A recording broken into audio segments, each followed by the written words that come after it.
अरे तेरी बहू अब तक सो रही है और तू रसोई में नाश्ता बना रही है? क्या सरोज, तूने तो अपने को घर की मालकिन से ना नौकरानी बना लिया। सरोज की पड़ोसिन सुबह सुबह चीनी लेने आई और सरोज को काम करता देख सहानुभूति दिखाकर चली गई। उसके जाने के बाद सरोज फिर से अपने काम में लग गई, पर मन में कहीं पड़ोसिन की बात खटकने लगी। वो सोचने लगी कि पिछले 30 साल से यही तो कर रही है। सुबह का नाश्ता, दोपहर को क्या बनाना है, बाजार से क्या लाना है, बच्चों को क्या पसंद है, इसी में सारा दिन निकल जाता है। घर के बाकी कामों के लिए तो बाई आती ही है। बस बच्चों को अपने हाथ का खाना खिलाने का मजा ही कुछ और है। इतने में सोच में डूबी सरोज के हाथ से प्लेट गिर गई और पति अशोक ने रसोई में आकर के कहा, सरोज जरा ध्यान से, बच्चे सो रहे हैं। हाँ, वो गलती से गिर गई। सरोज ने प्लेट उठाकर ऊपर रख दी। आज से पहले भी छुट्टी वाले दिन सुबह नाश्ता बनाते हुए कभी कोई बर्तन गिरता तो अशोक यही कहते हैं कि बच्चे सो रहे हैं।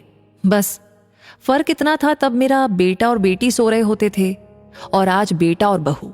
एक दिन रविवार का दिन था, इसलिए बच्चे देर तक सो रहे थे, वरना रोज तो 8 बजे तक ऑफिस के लिए निकल जाते हैं। तुम इतनी सुबह सुबह रसोई में क्या कर रही हो? अशोक ने रसोई में आकर सरोज से पूछा। सरोज बोली, कुछ नहीं जी, आज रविवार है ना, तो अमन और शिखा की छुट्टी है, सोचा कुछ अच्छा सा नाश्ता बना दूं, बस उसी की तैयारी कर रही हूं। अशोक जी बोले, ओह अच्छा, फिर तो ठीक है। सुनो, मेरे लिए चाय बना दो, मैं अखबार पढ़ रहा हूं बाहर बालकनी में। अशोक जी को चाय देकर सरोज फिर से रसोई में लग गई। समय 10:30 बज रहे थे। तभी अमन जागा और चाय लेने रसोई में आया। माँ 2 कप चाय बना दो। शिखा भी उठ गई है, बाथरूम गई है, और हाँ माँ, जल्दी तैयार हो जाओ, हम सब फिल्म देखने जा रहे हैं। सरोज ने पूछना चाहा कि चाय लेने शिखा क्यों नहीं आई और फिल्म का प्रोग्राम कब बना, लेकिन ये सब पूछने से पहले अमन अपने कमरे में जा चुका था। अरे वाह, फिल्म, मजा आ गया। आज की छुट्टी का तो अच्छा इस्तेमाल हो जाएगा सरोज। मैं तो चला नहाने, तुम ना मेरी वो नीली वाली कमीज जरा इस्त्री कर देना। अशोक फिल्म की बात सुनकर खुश हो गए और गुनगुनाते हुए नहाने चले गए। सरोज जी अभी भी रसोई में ही थी कि शिखा आ गई। अरे मम्मी, आप अभी तक यहाँ पर हैं? 12 बजे का शो है, चलिए जल्दी से तैयार हो जाइए, चाय मैं बनाती हूँ। मम्मी, आप वो गुलाबी साड़ी पहनना, वो रंग आप पर बहुत अच्छा लगता है। अमन भी अब तक रसोई में आ गया था। शिखा, ये फिल्म का प्रोग्राम कब बना? मैंने नाश्ते की सारी तैयारी कर रखी थी, सरोज जी अपनी बहू से बोली। बात पूरी होने से पहले ही शिखा की जगह अमन बोल पड़ा। मम्मी, रात को शिखा ने प्रोग्राम बनाया और फिर इंटरनेट पर ही बुकिंग भी कर ली। अब प्लीज जल्दी चलो ना मम्मी, नाश्ता हम कर लेंगे। अमन ने माँ का हाथ प्यार से पकड़ा और कमरे तक ले आया। बचपन से ही माँ अमन को कभी किसी बात के लिए मना नहीं कर पाती थी। यहाँ तक कि जब उसने शिखा को पसंद किया तब भी मर्जी न होते हुए भी सरोज जी ने हाँ कही थी, ताकि अमन खुश रह सके। अमन जितना चुलबुला और बातूनी था, शिखा उतनी ही शांत थी। सरोज जी को शादी के कुछ ही दिनों में महसूस होने लगा कि शिखा अमन के अधिकतर फैसले खुद लेती थी, चाहे वो किसी के घर डिनर का हो या कहीं घूमने जाने का। फिल्म देखने गए परिवार के चारों सदस्यों ने बहुत मजा किया। फिल्म ठीक थी, पर रात को किसी ने खाना नहीं खाया और सरोज जी को सारा नाश्ता अगले दिन काम वाली को देना पड़ा। सरोज की मेहनत खराब हुई और उन्हें बहुत दुख हुआ। कुछ दिन बाद सरोज जी की पड़ोस की सहेली माधुरी के पोते का मुंडन था। तभी सरोज ने सोचा कि मैं ही चली जाती हूँ। सरोज ने अशोक को फोन करके बता दिया कि घर पर ताला लगा हुआ है और मैं पड़ोस में जा रही हूँ। बच्चे तो रात को लेट ही आते हैं, इसलिए उन्हें बताने की जरूरत नहीं। कुछ ही देर के बाद सरोज के फोन पर शिखा का फोन आया। मम्मी, आप कहाँ हैं? घर पर ताला लगा है, मैं आज जल्दी आ गई। सरोज जी ने जवाब दिया, शिखा तुम रुको, मैं आती हूँ। सरोज जी घर पहुंची तो देखा कि शिखा बुखार से तप रही थी। सरोज जी ने जल्दी से ताला खोला और उसे उसके कमरे में लिटा दिया। बुखार बहुत तेज था तो सरोज ने बर्फ की पट्टियां उसके माथे पर रख दी। थोड़ी देर के बाद शिखा दवा खाकर सो गई। इतने में दरवाजे की घंटी बजी। जिसका फंक्शन सरोज जी अधूरा छोड़कर आई थी, वो सरोज जी को पर्स लौटाने आई थी, जो कि वो जल्दबाजी में उसके घर पर भूल आई थी। क्या हुआ सरोज, अब जल्दी से निकल आई? माधुरी जी ने सरोज दीदी कहती थी। उसने सरोज से पूछा तो सरोज ने कहा कि बस दीदी, बहू घर आ गई थी, थोड़ी तबीयत ठीक नहीं थी उसकी। क्या बात है सरोज, तू भी कमाल करती है। बहू घर जल्दी आ गई तो तू सब कुछ बीच में छोड़कर ही चली आई। अरे उसे कह देती कि 2 घर छोड़कर के माधुरी के घर में हूँ, आकर के चाबी ले जा।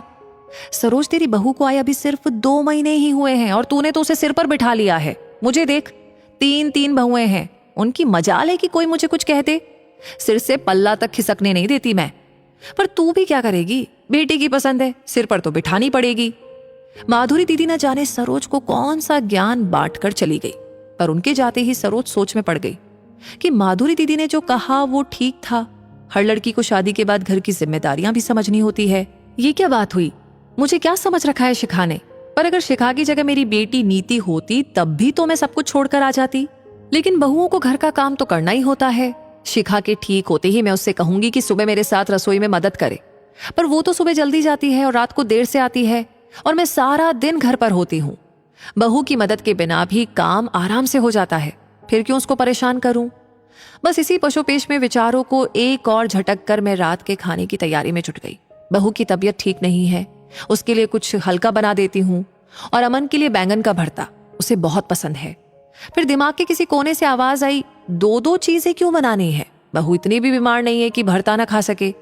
पर दिल ने दिमाग को डांट दिया, नहीं, तबीयत ठीक नहीं है तो हल्का ही खाना बनाती हूँ। रात को अमन शिखा के लिए खाना कमरे में ही ले गया। मुझे लगा तबीयत कहीं ज्यादा खराब ना हो जाए, इसलिए मैं पीछे पीछे कमरे में चली गई। शिखा सोई हुई थी और खाना एक और रखा था। अमन लैपटॉप पर कुछ काम कर रहा था। क्या हुआ अमन? शिखा ने खाना नहीं खाया? नहीं मम्मी, उसको नींद आ रही थी। मैं कुछ देर में खाना रखने आ रहा था, आप आ गई हैं तो प्लीज आप इसे ले जाइए। फिर लैपटॉप पर काम करने लगा। मुझे बहुत गुस्सा आया। एक तो मैंने उसकी बीमारी देखते हुए अलग से खाना बनाया और शिखा बिना खाए सो गई। श्रीमती शर्मा ठीक ही कहती है, मैं कुछ ना ज्यादा ही कर रही हूँ। मुझे शिखा की लगाम खींचनी ही पड़ेगी, वरना मेरी कद्र इस घर में खत्म हो जाएगी। अगले दिन मैं रसोई में थी, तभी शिखा तैयार होकर ऑफिस के लिए निकलने लगी। मम्मी, मैं ऑफिस जा रही हूँ। शिखा, तुम्हारी तो तबीयत ठीक नहीं है, ऑफिस क्यों जा रही हो? मैंने पूछा। मम्मी, बहुत जरूरी मीटिंग है, टाल नहीं सकती। कल भी जल्दी आ गई थी तो काम अधूरा होगा। अपनी बात खत्म किए बिना ही शिखा ऑफिस चली गई। मुझे बहुत गुस्सा आया कि कैसी लड़की है, अपने आगे किसी को कुछ समझती ही नहीं। घर में हर किसी को अपने तरीके से चलाना चाहती है, घर की कोई जिम्मेदारी तो समझती नहीं, ऊपर से घर को होटल समझ रखा है। पता नहीं मैं क्या क्या सोचती रही। फिर अपने काम में लग गई। काम खत्म करके मैं माधुरी दीदी के घर चली गई, जिनके पोते के मुंडन का कार्यक्रम मैं अधूरा छोड़ आई थी। सोचा कि एक बार जाकर शगुन भी दे आऊं। उनकी बहू ने बताया कि माताजी की तबीयत ठीक नहीं है, वे अपने कमरे में हैं। मैं उनके कमरे में ही चली गई। माधुरी दीदी पलंग पर लेटी थी और उनकी दूसरी बहू उनके पैर दबा रही थी। मुझे देखकर उन्होंने अपनी बहू से कहा, चल छुटकी, आंटी के लिए चाय बना ला। उनकी एक आवाज पर ही उनकी बहू उठकर रसोई में चली गई। क्या हुआ दीदी, आपकी तबीयत खराब है क्या? मैंने पूछा। अरे नहीं, कल की थकान है बस, यूं समझ लो कि आज आराम का मन है मेरा। वो मुस्कुराते हुए बोली। तेरी बहू की तबीयत कैसी है? ठीक है दीदी, ऑफिस गई है। मैंने कहा, क्या ऑफिस गई? देखो तो जरा, कल तक तो इतनी बीमार थी कि 2 घर छोड़कर चाबी तक लेने नहीं आ पाई। अपनी सास को भगाया और आज ऑफिस चली गई। सब ना तेरी गलती है सरोज, तूने उसे बहुत ढील दे रखी है। अरे देख मेरी बहुओं को, मजाल है कि आवाज निकल जाए इनकी मेरे सामने। इतने में छोटी बहू चाय पकोड़े रख गई। माधुरी दीदी ने बात आगे शुरू की। देख सरोज, मैंने दुनिया देखी है, इन बहुओं को सिर पर बैठाएगी तो पछताएगी एक दिन, तेरे बेटे को तुझसे दूर कर देगी। तब से वे बोली जा रही थी और मैं मूक श्रोता बनकर के उनकी सारी बातें सुनी जा रही थी। दर्द से सिर फटने लगा। वे बोले जा रही थी, सरोज, मेरी बहन भी तेरी तरह ही बड़ी सीधी है। आज देख उसको, बहुओं ने पूरा घर अपने हाथ में ले लिया। उन्होंने चाय पीनी शुरू कर दी। मुझे कुछ अजीब सा लगने लगा, सिर बहुत भारी हो गया। मैंने जैसे ही कप उठाया वो छलक कर मेरे कपड़ों पर गिर गया। अरे सरोज, आराम से जा, जल्दी से पानी से धो ले, वरना निशान पड़ जाएगा। दीदी के कहने पर मैं खुद को संभालकर बाथरूम की ओर चल पड़ी। बाथरूम की दीवार रसोई के एकदम साथ थी। बाथरूम में खड़े हुए मुझे रसोई में काम कर रही दीदी की बहुओं की आवाजें साफ साफ सुनाई दे रही थी। देखा बुढ़िया को, कल सारा वक्त पसर के बैठी थी और फिर भी थक गई। ये आवाज शायद छोटी बहू की थी, और नहीं तो क्या। पता नहीं कब ये बुढ़िया हमारा पीछा छोड़ेगी। पूरे घर पर कब्जा करके बैठी है। जल्दी से ये मरे और हमारे घर का बंटवारा हो। हाँ दीदी, आपके देवर भी यही कहते हैं, कम से कम अपनी मर्जी से तो जी पाएंगे। इसके रहते तो हम खुल करके सांस तक नहीं ले सकते। चल धीरे बोल और काम खत्म कर। अगर इस बुढ़िया ने सुन लिया तो बस। दोनों दबी आवाज में हंसती। उन दोनों की बातें सुनकर मुझे मानो एक धक्का सा लगा। ये कैसी सोच थी उन दोनों की अपनी सास के लिए? पर ठीक ही थी, दीदी ने कभी इन दोनों को अपने परिवार का हिस्सा नहीं माना। हाय, मैं भी तो यही करने की सोच रही थी। घर पर अपना ऐसा भी क्या कब्जा करके रखना कि सामने वाला तुम्हारे मरने का इंतजार करता रहे। अगर मैं दीदी की बातों में आकर के शिखा को बंधन में रखने की कोशिश करती तो घर की शांति ही खत्म हो जाती। और कहीं शिखा भी तो मेरे लिए ऐसा ही नहीं सोचने लगती? ना ना ना, बिल्कुल नहीं। शिखा तो बहुत समझदार है। क्या हुआ सरोज, दाग गया या नहीं? बाहर से दीदी की आवाज ने मुझे विचारों से बाहर निकाल दिया। मैंने तुरंत बाहर आकर कहा, हाँ दीदी, सब दाग निकल गए। मैंने मन में सोचा, साड़ी के भी और मन के भी। मैंने तुरंत घर आकर शिखा को फोन किया, उसका हालचाल पूछा और उससे जल्दी घर आकर आराम करने को कहा। फिर मैं रसोई में चली गई रात का खाना बनाने। आज शिखा के लिए अलग से खाना बनाते हुए मैंने एक बार भी नहीं सोचा।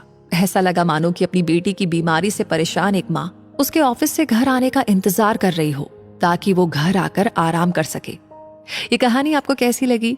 इस कहानी के बारे में आपके क्या विचार हैं, हमें कमेंट्स में शेयर करके जरूर बताएं।